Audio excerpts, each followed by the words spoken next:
आज की इस वीडियो में हम पढ़ने लगे हैं if else statement, else statement और नेस्टेड इफ़ एल्स स्टेटमेंट क्या होती है। ठीक है, इफ़ एल्स की स्टेटमेंट के साथ अपनी रियल लाइफ को थोड़ा सा कंपेयर करते हैं। फॉर एग्जांपल जी, मैं एक एग्जांपल लेता हूँ कि भाई आज अगर मौसम ठीक होगा तो मैं यूनिवर्सिटी जाऊँगा, या फिर आज मौसम अगर ख़राब होगा मैं यूनिवर्सिटी नहीं जाऊँगा। तो यहाँ पे इफ़ की स्टेटमेंट क्या कर रही है कि अगर मौसम ठीक होगा, ये इफ़ की स्टेटमेंट है। अगर नहीं होगा तो क्या आप यूनिवर्सिटी नहीं जाएंगे, अगर मौसम ठीक होगा तो आप यूनिवर्सिटी जाएंगे। तो इस तरह से थोड़ा सा इफ़ एल्स की स्टेटमेंट भी काम करती है। यहाँ पे हम स्टार्ट करते हैं सबसे पहले इफ़ एल्स, उसके बाद मैं आपको एल्स स्टेटमेंट और उसके बाद नेस्टेड इफ़ एल्स के बारे में बताऊंगा। इफ़ एल्स स्टेटमेंट क्या होती है, देखिए सबसे पहले हम एक यूज़र से इनपुट ले लेते हैं। सबसे पहले हम वेरिएबल बनाते हैं ए, और ए में हम क्या करते हैं, इनपुट लेंगे इंटीजर में, इंटीजर यहाँ पे लिखेंगे और उसके बाद इंटीजर के अंदर हम इनपुट लेंगे। इनपुट हमारी इंटीजर की ही होनी चाहिए। अगर आपने ये वाली चीज़ें नहीं पढ़ी, इंट फ्लोट, तो मैंने पहले वीडियोज़ में बताया हुआ है, आप वो चेक कर सकते हैं। इनपुट में हम क्या कर लेंगे, इनपुट में हम यूज़र से इनपुट लेंगे, एक मैसेज प्रिंट करवाएंगे, एंटर, ठीक है, एंटर वैल्यू। ठीक है, फॉर एग्जांपल ये हम करवाना चाह रहे हैं, तो एंटर वैल्यू मैंने यहाँ पे एक यूज़र से इनपुट ले लिया। उसके बाद मैं चाहता हूँ जी प्रिंट भी हो गया है। फॉर एग्जांपल मैंने कहा जी प्रिंट हो गया है मेरे पास। सबसे पहले मैं आपको ये रन करके दिखाता हूँ। रन करूँगा तो मेरे पास यहाँ पे एंटर वैल्यू जो मैंने यहाँ पे ये मैसेज प्रिंट करवाया था, यहाँ पे मैं फॉर एग्जांपल वैल्यू 15 देता हूँ, तो मेरे पास नीचे प्रिंट फंक्शन क्या काम करेगा, जस्ट इसको प्रिंट करके दे देगा कि enter value is the number is 15। ठीक है, तो इस तरह यूज़र से इनपुट लेते हैं और सिंपल एक नंबर को प्रिंट करवाते हैं। मैंने आपको ऑपरेटर्स के बारे में बताया था कि ऑपरेटर्स क्या होते हैं, कैसे काम करते हैं। फॉर एग्जांपल मैंने आपको इक्वल के बारे में बताया था कि अगर फॉर एग्जांपल मैं डबल इक्वल लिखता हूँ या फिर इज़ नॉट इक्वल टू लिखता हूँ, ये नॉट इक्वल टू है, ग्रेटर देन है, इसके बाद है लेस देन है, या फिर ग्रेटर देन इक्वल टू है, या फिर हमारे पास लेस देन इक्वल टू है। तो ये वाले ऑपरेटर्स मैंने आपको पहले बताया। मैं सॉरी यहाँ पे मैं ठीक कर लेता हूँ, ग्रेटर देन इक्वल टू, और ये हो गया हमारे पास लेस देन इक्वल टू। तो ये मैंने आपको ऑपरेटर्स बताए हुए थे। अगर आपने ऑपरेटर वाली वीडियो भी नहीं देखी तो मैंने 2 पार्ट बनाया हुआ है ऑपरेटर के, आप ज़रूर देखिएगा। यहाँ पे कंडीशनल ऑपरेटर में सबसे पहले मैं आपको इक्वल टू का एक ऑपरेटर बताता हूँ। फॉर एग्जांपल मैंने जो ऊपर एक वेरिएबल बनाया है ए के नाम से, जिसमें हम यूज़र से इनपुट लेने वाले हैं, उसके बारे में कुछ लिखता हूँ। मैं यहाँ पे लिखता हूँ प्रिंट। प्रिंट उसको मैं कहता हूँ जी मुझे प्रिंट करवा के बताओ कि ए इज़ इक्वल टू 0 है या नहीं है। ठीक है, तो यहाँ पे मैं जब इसको रन करूँगा सबसे पहले मुझसे वैल्यू मांगेगा। फॉर एग्जांपल मैंने यहाँ पे 15 दिया और इसको एंटर करवाया, तो यहाँ पे क्या हुआ जी, सबसे पहले ये वाला प्रिंट फंक्शन जिसमें उसने कहा जी द नंबर इज़ 15, और नीचे जो स्टेटमेंट मैंने गई थी ए इज़ इक्वल टू 0, तो जाहिर सी बात है ए अगर हमारा 15 है तो इक्वल टू 0 तो नहीं है, तो ये स्टेटमेंट हमारी फॉल्स हो गई। अब फॉर एग्जांपल मैं इसको दोबारा रन करता हूँ और दोबारा रन करने के बाद इसको मैं वैल्यू 0 दे देता हूँ। अब 0 देने के बाद the number is 0 and A is equal to 0, तो इसका मतलब ये मेरी स्टेटमेंट ट्रू है। इसके बाद मैं दूसरी स्टेटमेंट देता हूँ जी print A is not equal to, for example मैंने कहा जी A is not equal to 0, तो ये मैंने अगर एक वैल्यू इसको दे दी और मैंने यहाँ पे इसको रन करवाया है, यहाँ पे मैंने नंबर एंटर वैल्यू की जगह 5 लिखा, इसको मैंने एंटर दबाया, तो सबसे पहले तो इसने नंबर प्रिंट करवाया था, नंबर इज़ 5। पहली स्टेटमेंट हमारी थी ए इज़ इक्वल टू 0 जो कि फॉल्स है, उसने फॉल्स प्रिंट करवाया। और दूसरी स्टेटमेंट हमारी थी A is not equal to 0, क्योंकि हमारा ए 5 है, नॉट इक्वल टू 0 है, तो ये ट्रू स्टेटमेंट हो गई। अब हम आते हैं जी तीसरी कंडीशनल स्टेटमेंट की तरफ। हम कहते हैं जी print A is greater than, for example मैं कहता हूँ ए इज़ ग्रेटर दैन 5, तो मैं जब इसको रन करता हूँ और रन करने के बाद यहाँ पे मैं क्या करता हूँ 5 लिखता हूँ। ठीक है, सॉरी यहाँ पे 5 लिखना है ना, मैंने इंटर वैल्यू की जगह 5 लिखता हूँ, इसको मैंने एंटर किया। तो फॉर एग्जांपल देखें पहली स्टेटमेंट क्या हुई, फॉल्स, क्योंकि ए इज़ इक्वल टू 0 नहीं है। दूसरी statement A is not equal to 0, ये ट्रू हो गई। तीसरी स्टेटमेंट क्या है जी, ए इज़ ग्रेटर दैन 5। अब हमारा नंबर 5 था, तो ज़ाहिर है 5 से बड़ा तो नहीं है, तो ये भी हमारी फॉल्स हो गई। इसी तरह हमारा लेस देन भी काम करता है। इसको फॉर एग्जांपल मैंने कहा जी ए इज़ लेस देन 5, तो मैं जब इसको रन करूँगा और मैं यहाँ पे क्या करूँगा, यहाँ पे मैं क्या करता हूँ, फॉर एग्जांपल 6 लिखता हूँ। ठीक है, 6 लिखता हूँ, उसको मैं दोबारा रन करता हूँ और यहाँ पे वैल्यू की जगह 5 दे देता हूँ। अब हमारे पास ट्रू है जी। देखें लास्ट वाली हमारी स्टेटमेंट थी ए इज़ लेस देन 6, क्योंकि ए हमारा 5 है और लेस देन 6 है, तो इसने ट्रू प्रिंट करवा दिया।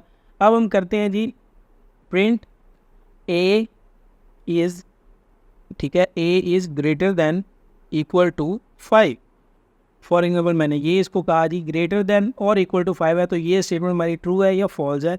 जब इसको हम दोबारा रन करेंगे, दोबारा रन करने के बाद मैं इसको यहाँ पे 5 देता हूँ, एंटर दबाता हूँ, ये भी ट्रू है जी। ग्रेटर देन तो नहीं है लेकिन इक्वल टू 5 तो है, इसलिए इसने क्या किया, यहाँ पे इसको ट्रू स्टेटमेंट प्रिंट करवा दी। इसके बाद इसी तरह लेस देन इक्वल टू भी काम करता है।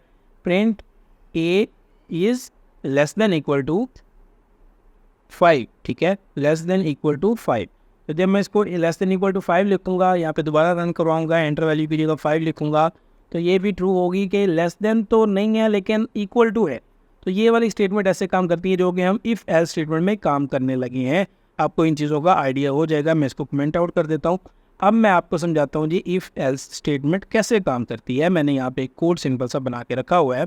ये कोड आपको बताएगा कि इफ़ एल्स स्टेटमेंट कैसे काम करती है। तो सबसे पहले मैंने क्या किया, एक नंबर के नाम से वेरिएबल बनाया और उसमें 10 वैल्यू स्टोर करवा दी। मैंने इनपुट नहीं ली, मैंने यहाँ पे क्या किया था, इनपुट लिया था। इसको भी मैं कमेंट आउट कर देता हूँ, ठीक है। यहाँ पे क्या मैंने किया है, डायरेक्टली एक नंबर के नाम से वेरिएबल बनाया और उसमें मैंने 10 वैल्यू स्टोर करवा दी। अब इफ़ स्टेटमेंट कैसे काम करती है, मैंने कहा जी if number is greater than 5 के अगर मैं जो नंबर लिख रहा हूँ, ये जो नंबर मैंने ऊपर डिक्लेयर किया हुआ है वो ग्रेटर देन 5 है, तो आपने प्रिंट क्या करवाना है, the number is greater than 5, ठीक है। अगर हमारा नंबर ग्रेटर देन 5 है तो आपने प्रिंट करवाना है number is greater than 5। Else मतलब अगर नहीं होता फॉर एग्जांपल, तो आपने प्रिंट करवाना था नंबर इज़ लेस देन 5 और 5, ठीक है। इस तरह से हम इसको यूज़ करते हैं इफ एल्स स्टेटमेंट को। इसको मैं जब रन करता हूँ तो हमारे पास आएगा, क्योंकि हमने नंबर 10 रखा था, नंबर इज़ ग्रेटर देन 5 है। फॉर एग्जांपल मैं यहाँ पे क्या करता हूँ, यहाँ पे मैं इनपुट ले लेता हूँ। मैं आपको इनपुट के थ्रू बताता हूँ कि इंटीजर हमारा फॉर एग्जांपल होगा और इंटीजर में हम क्या करने लगे हैं, इनपुट लेंगे। इनपुट में हम क्या करेंगे, एक मैसेज प्रिंट करवाएंगे, एंटर नंबर वैल्यू के नंबर की वैल्यू जो है वो आप एंटर करो, ठीक है। जब आप इसको रन करेंगे तो हमारे पास ये क्या करवाएगा, इसको मैं जब रन करता हूँ तो ये सबसे पहले मुझे एंटर नंबर वैल्यू करवाएगा, ठीक है। अब मैं क्या करता हूँ जी, अब मैं इसको रन करता हूँ 15 फॉर एग्जाम्पल मैंने यहाँ पे लिखा, इसको रन किया तो इसने कहा जी the number is greater than 5, ठीक है। क्योंकि इफ़ स्टेटमेंट में इसमें सबसे पहले देखा इफ़ में, ठीक है, फिर उसके बाद एल्स में देखेगा।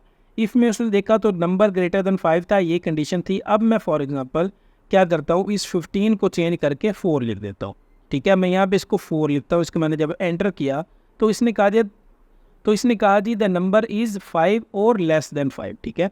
तो ये आपकी स्टेटमेंट इफ़ और एल्स की काम करती है कि अगर आपकी पहली स्टेटमेंट ट्रू आ रही है, उसको मैच कर रही है, तो उसको प्रिंट करवा देगा, नहीं तो दूसरी वाली को प्रिंट करवा देगा। अब मैं आपको रियल टाइम एग्जांपल से समझाता हूँ कि ये सारा काम कैसे हो रहा है। मैं इसको सारे कोड को ख़त्म करता हूँ इफ एल्स को, और एक जो मैंने एग्जांपल आपके लिए बनाई है उसको क्या करता हूँ, मैं आपके लिए यहाँ पे रन करके दिखाता हूँ। अब यहाँ पे जो मैंने फॉर एग्जांपल बनाई है ये वाली, इसको मैं कमेंट आउट से हटा देता हूँ। अब मैंने इसमें एक वेरिएबल बनाया था जी एप्पल प्राइस। मैंने एक एप्पल जो है उसकी प्राइस लिख दी $3, फॉर एग्जांपल $3 मैंने रख दिया। और बजट जो मेरा बजट है, जो मेरे पॉकेट में पैसे हैं वो $2.5 हैं, ठीक है। अब मैं चाहता हूँ, अब डिसाइड करना है कि इसने सिस्टम ने डिसाइड करना है कि मैं एप्पल ख़रीद सकता हूँ या नहीं खरीद सकता। कि फॉर एग्जांपल जो एप्पल्स की प्राइस है वो कम है और मेरे पास पैसे ज़्यादा हैं, तो फिर आपने मुझे प्रिंट करवा के देना यू कैन बाय एप्पल्स, ठीक है। अगर मेरे पास नहीं है, एल्स का मतलब दूसरी सूरत क्या है भी, अगर एप्पल की प्राइस ज़्यादा है, मेरे पास पैसे कम है, तो आपने करवाना जी you do not have enough money to buy apple, ठीक है। तो ये एक छोटी सी एग्जांपल मैंने आपको बताई है। अब क्योंकि मैंने यहाँ पे ऑलरेडी डिक्लेयर करके रख दिया हुआ कि मेरा बजट $2.5 है और एप्पल की प्राइस क्या है 3 है, मतलब प्राइस ज़्यादा है और मेरा बजट कम है, तो ये क्या प्रिंट करवाएगा, इसको एल्स को प्रिंट करवाएगा, ठीक है, क्योंकि मेरा बजट क्या है, कम है। अब इसको जब मैं रन करवाऊँगा तो वो कह रहा है जी you do not have enough money to buy apples. तो मैं यहाँ पे फॉर एग्जांपल बजट की जगह पे भी एक यूज़र इनपुट ले लेता हूँ आपके लिए। चले मैंने यहाँ पे इंटीजर लिया और मैंने इसको कहा जी आपने इनपुट लेनी है। इनपुट क्या लेनी है, ठीक है, बजट आप अपना एंटर करो। तो मैं आपको क्या करता हूँ, बता देता हूँ कि आप एप्पल लेने के काबिल हैं या नहीं है, ठीक है। तो जब इसको मैं रन करवाऊँगा तो ये मुझसे क्या पूछेगा, आप सिंपली एंटर योर बजट। अब फॉर एग्जांपल एप्पल की प्राइस है 3, मैं अपना बजट 5 लिख देता हूँ, भाई मेरे पास $5 है, तो वो क्या प्रिंट करवाएगा, यू कैन बाय एप्पल्स। क्यों, इफ़ स्टेटमेंट में वो कह रहा है कि अगर आपकी एप्पल की प्राइस कम है बजट से या इक्वल टू है बजट के, तो आप एप्पल ख़रीद सकते हो। ये सिंपल सी एग्जांपल है, थोड़ी सी इतने में ट्रिकी नहीं है, ठीक है। अगर मैं इसको दोबारा रन करता हूँ और मैं अपना बजट कर देता हूँ $1, ये क्या कहेगा, you do not have enough money to buy apples, क्योंकि ये एल्स स्टेटमेंट पे जा रहा है। अब मेरा जो बजट है वो क्या हो गया है, कम हो गया है एप्पल की प्राइस से। एप्पल की प्राइस ज़्यादा है, अब ये मेरा $1 डालने के बाद एप्पल की प्राइस ज़्यादा हो गई और बजट मेरा हो गया कम। लेकिन अगर इसको दोबारा मैं क्या करता हूँ, 10 कर देता हूँ या फिर 5 कर देता हूँ या 6 कर देता हूँ, फॉर एग्जांपल मैंने इसको 6 कर दिया, तो ये कह रहा है जी यू कैन बाय एप्पल्स, क्यों? क्योंकि मेरा बजट अब ज़्यादा हो गया। तो इफ़ और एल्स स्टेटमेंट ऐसे काम करती है कि अगर आपकी एक कंडीशन जो है वो सेटिस्फाई हो रही है तो वो उसको प्रिंट करवा देगा। अब मैं आपको बताता हूँ कि एलएफ स्टेटमेंट कैसे काम करती है। एलएफ स्टेटमेंट ऐसे समझिए कि कंडीशन के अंदर एक कंडीशन होती है। फॉर एग्जांपल मैंने एक नम के नाम से इनपुट ली यूजर से। अब आप यहाँ पे देखें कि if number is less than 0, कि जो नंबर यहाँ पे इनपुट में आएगा, इस इनपुट में जो भी नंबर आएगा अगर वो 0 से कम होगा तो हम क्या प्रिंट करवाएंगे? Number is negative. जाहिर सी बात है, नंबर जो 0 से कम होता है वो नेगेटिव होता है। एल्स इफ यहाँ पे अगर नंबर इक्वल टू 0 है, ठीक है, तो आप क्या कहेंगे? Number is 0। एल्स के मतलब ये दोनों कंडीशन अगर मैच नहीं होती तो आपने लिखना जी द नंबर इज पॉजिटिव। जाहिर सी बात है, अगर नंबर जो है वो कम भी नहीं है 0 से और 0 को इक्वल भी नहीं है तो जाहिर सी बात है ना, फिर वो नंबर 0 से बड़ा होगा। 0 से बड़ा होगा तो नंबर इज पॉजिटिव होगा। जब इसको हम रन करवाएंगे तो रन करवाने के बाद वो सबसे पहले हमसे वैल्यू मांगेगा नम की। नम में हम वैल्यू देंगे सबसे पहले, फॉर एग्जाम्पल मैं 5 देना चाह रहा हूँ। अब जब मैं इसको रन करूंगा तो देखें, अब यहाँ पे सबसे पहले उसने इफ स्टेटमेंट को पढ़ा। इफ स्टेटमेंट में उसने क्या पढ़ा कि if number is less than 0। जाहिर सी बात है, नंबर 5 है तो लेस देन 0 नहीं है, तो इसने क्या किया? इफ को स्किप कर दिया। दूसरी स्टेटमेंट ये एलएफ पे आया। एलएफ पे इसने देखा कि if number is equal to 0, तो जाहिर सी बात है मैंने यहाँ पे 5 लिखा, इक्वल टू 0 नहीं है तो इसने इसको भी स्किप कर दिया। अब दोनों आपकी कंडीशन मैच नहीं हो रही थी तो उसने क्या किया? नंबर इज पॉजिटिव प्रिंट करवा दिया। अब फॉर एग्जांपल मैं इसको दोबारा रन करवाता हूँ और दोबारा रन करवाने के बाद मैं यहाँ पे 0 लिख देता हूँ। 0 लिखूंगा तो अब क्या होगा मैं आपको ये समझाता हूँ। उसने सबसे पहले क्या किया जी? इफ स्टेटमेंट को देखा। इफ स्टेटमेंट में उसने देखा if number is less than 0, यहाँ पे लेस देन 0 नहीं है, यहाँ पे तो इक्वल टू 0 है, तो इसने इफ को स्किप कर दिया। इसके बाद इसने देखा जी एलएफ स्टेटमेंट को। एलएफ स्टेटमेंट में उसने जब ये देखा कि नंबर इज इक्वल टू 0, तो जाहिर है मैंने यहाँ पे कितना 0 इनपुट दिया, तो उसने क्या प्रिंट करवा दिया? Number is 0। तो इसने इस स्टेटमेंट को कंसीडर करने के बाद नंबर इज 0 प्रिंट करवा दिया। अब इसको दोबारा रन करता हूँ, एक और इनपुट देता हूँ जो अब के नेगेटिव नंबर होगी। अब फॉर एग्जांपल मैं यहाँ पे क्या करता हूँ, दोबारा रन करने के बाद इसको -9 यानी नेगेटिव नंबर दे देता हूँ जो कि 0 से कम है। तो ये क्या इसको करेगा? जब इसको मैं एंटर करवाऊंगा तो ये क्या कहेगा? Number is negative. तो सबसे पहले उसने इफ स्टेटमेंट को देखा। इफ स्टेटमेंट में उसने देखा जी नंबर इज लेस देन 0, हाँ जी नंबर लेस देन 0 तो है, तो उसने क्या किया? प्रिंट करवा दिया नंबर इज नेगेटिव। तो इफ एल्स और एलएफ स्टेटमेंट ऐसे काम करती है कि आप इसको कंडीशनल स्टेटमेंट के थ्रू करवा रहे हो। अब मैं आपको इसकी प्रैक्टिकल एग्जांपल देता हूँ। यहाँ पे मैंने इसकी एग्जांपल बना के रखी हुई है। दो मैंने वेरिएबल बनाए हैं, एप्पल प्राइस और बनाना प्राइस के नाम से। एप्पल प्राइस में मैंने 3 और बनाना प्राइस में 2 स्टोर करवा दिया कि एप्पल की प्राइस कितनी है? $3, बनाना की प्राइस है $2। मेरा बजट कितना है वो चाहे मैं यूज़र से इनपुट ले लूँ या फिर मैं उसको डिक्लेयर कर दूँ भाई मेरा बजट $2.5 है। तो मुझे क्या करना चाहिए? अब क्या डिसाइड मैंने करना है जी, आपने क्या करना है यहाँ पे। फॉर एग्जांपल सबसे पहले स्टेटमेंट में उसको डालूंगा कि if Apple price is less than और इक्वल टू बजट, कि फॉर एग्जांपल कि हमारी अगर एप्पल की प्राइस लेस देन या इक्वल टू बजट है तो हमारे पास क्या होगा? आपने प्रिंट करवाना है यू कैन बाय एप्पल्स। अगर हमारी स्टेटमेंट एलएफ में बनाना की प्राइस जो है वो लेस देन इक्वल टू है तो आपने प्रिंट करवाना है यू कैन बाय बनानाज। अगर ये दोनों मैच नहीं होंगे तो आपने क्या करना है जी? You do not have enough money to buy fruit. For example मेरे पास बजट है 2.5, मतलब 3 और 2 के बिल्कुल दरमियान में है। अब मैं इस प्रोग्राम को रन करता हूँ। रन करने के बाद जब उसने कहा जी यू कैन बाय बनानाज, इसका मतलब ये है कि इसने इफ़ स्टेटमेंट को स्किप किया क्योंकि मेरा बजट इफ़ स्टेटमेंट के थ्रू नहीं आ रहा था। एप्पल प्राइस 3 थी और मेरा बजट 2.5 था जो कि मैच नहीं हो रहा था। इसने क्या किया जी? इसको स्किप कर दिया। एलएफ स्टेटमेंट में उसने देखा जी banana price less than equal to budget थी जो कि एक ट्रू स्टेटमेंट थी कि भाई मेरी जो बनाना प्राइस है, बनाना प्राइस 2 है और मेरा बजट 2.5 है। तो इसने क्या किया जी? You can buy bananas print करवा दिया। एल्स स्टेटमेंट पे गया ही नहीं वो, क्योंकि मैंने एल्स स्टेटमेंट वाला कोई ऐसी इनपुट ही नहीं दी। फॉर एग्जांपल मैंने इसको बताया जी मेरा जो बजट है वो 1.5 है। अब ये क्या करेगा? ठीक है, अब मैं इसको रन करूँगा तो ये क्या कहेगा जी? You do not have enough money to buy fruit. इसका मतलब ये है कि मेरा बजट अगर 1.5 है, एप्पल की प्राइस 3 है, इसने इसको भी स्किप कर दिया। बनाना की प्राइस 2 है और जो मेरा बजट है वो 1.5 है, कि मतलब ना मैं बनाना खरीद सकता हूँ ना मैं क्या कर सकता हूँ? एप्पल खरीद सकता हूँ। अब एक और इंटरेस्टिंग चीज़ ये है कि अगर मैं अपना बजट इन दोनों से बढ़ा देता हूँ, मेरा बजट 5 हो जाता है, तो ये क्या करेगा? बहुत इंटरेस्टिंग सी चीज़ मैं आपको बता रहा हूँ। इसने सबसे पहले इफ स्टेटमेंट को देखा, Apple price is less than my budget, तो जो कि एक ट्रू स्टेटमेंट बनती है। इसने क्या किया? You can bye Apple print करवा दिया, आगे ये गया ही नहीं। ठीक है, तो इसके लिए हम क्या करेंगे? इसके लिए हम नेस्टेड लूप यूज़ करते हैं कि अगर हमारी दोनों स्टेटमेंट ठीक आ रही हैं तो फिर हमारा क्या आंसर आना चाहिए।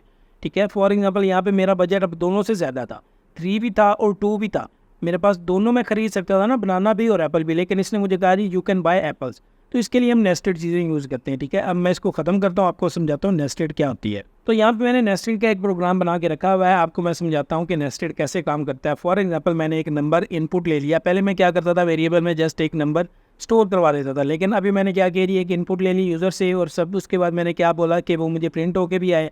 अब मैंने एल्फ, इफ़ और एलएफ की एक नेस्टेड लूप बनानी है। ठीक है, फॉर एग्जांपल मैंने उसको सबसे पहली स्टेटमेंट इफ़ दी कि अगर जो मैं इनपुट करने वाला हूँ नंबर जो यहाँ पे इनपुट करूँगा वो लेस देन 0 होगा तो आपने प्रिंट करवाना है नंबर इज़ नेगेटिव। ऑब्वियसली जब नंबर 0 से कम होगा तो नेगेटिव होगा।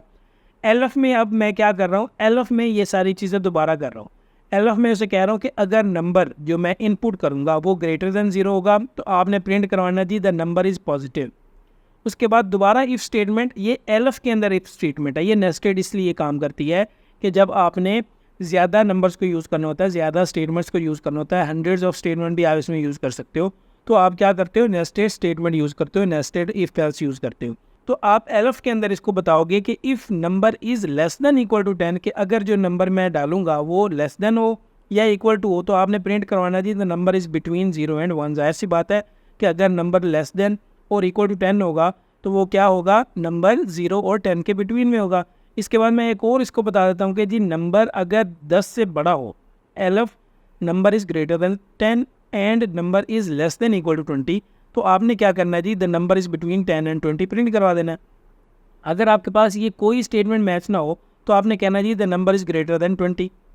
और लास्ट पे अगर कोई भी ऊपर वाली स्टेटमेंट नहीं मैच होती तो आपने प्रिंट करवाना था नंबर इज़ 0। ठीक है, अब इसको मैं रन करता हूँ, रन करने के बाद आपको समझाता हूँ। सबसे पहले मुझसे ये नंबर मांगेगा, मैंने इसको नंबर देना है 5, नंबर इसको मैंने 5 दिया, तो मैं यहाँ पे समझाता हूँ कि ये 3 आउटपुट्स कैसे आए हैं हमारे पास। सबसे पहले इसने देखा जी the if number is less than 0, आपने प्रिंट करवाना है नंबर इज़ नेगेटिव। अब ये वाली स्टेटमेंट तो हमारी वो प्रिंट करवाएगा ही नहीं, क्यों, नंबर हमारा जो है वो 0 से बड़ा है, तो इसको स्किप कर देगा।